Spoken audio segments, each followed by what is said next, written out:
अमरावती जिल्ह्यातील मेळघाटातील आदिवासींसाठी खासदार बळवंत वानखडे यांनी उचललेल्या महत्त्वपूर्ण पावलावर एक नजर टाकूया। उन्हाळ्यात मोकळ्या वातावरणात झोपणाऱ्या आदिवासी बांधवांना मच्छरांपासून संरक्षण मिळावे याकरिता खासदार वानखडे यांनी कीटकनाशक जाळ्यांचे वाटप केलेत।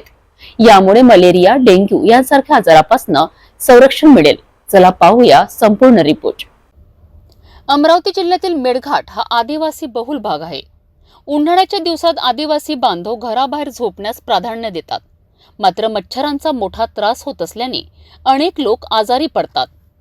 ही बाब लक्षात घेऊन अमरावतीचे खासदार बळवंत वानखडे यांनी पुढाकार घेत कीटकजन्य आजारांचे प्रमाण कमी करण्यासाठी मेळघाटातील आदिवासी गावांमध्ये कीटकनाशक जाळ्यांचे मोफत वितरण केलेत। चिखलदरा तालुक्यातील बोराडा गावासह अनेक ठिकाणी जाऊन खासदार वानखडे यांनी आदिवासी महिलांना जाळ्यांचे वाटप केलेत। यावेळी स्थानिक आदिवासी महिलांनी मोठ्या संख्येने उपस्थित राहून या उपक्रमाला उत्स्फूर्त प्रतिसाद दिलाय। यावेळी खासदार बळवंत वानखडे यांनी आदिवासी महिलांसोबत संवाद साधला आणि त्यांच्या समस्या जाणून घेतल्यात। या समस्यांकडे शासनाचे लक्ष वेधून त्या सोडविण्यासाठी आपण प्रयत्न करू असेही आश्वासन त्यांनी दिलेत।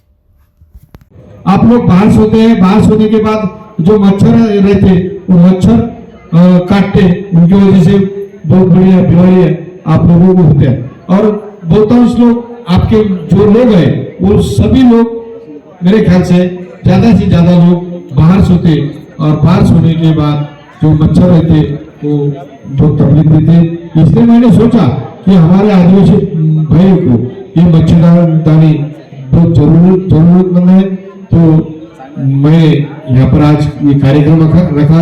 मेळघाटातील आदिवासींसाठी मोठ्या प्रमाणात मदतीचा हात पुढे करण्यात आला आहे। खासदार बळवंत वानखडे यांच्या या पुढाकारामुळे आदिवासी नागरिकांना मोठा दिलासा मिळणार आहे।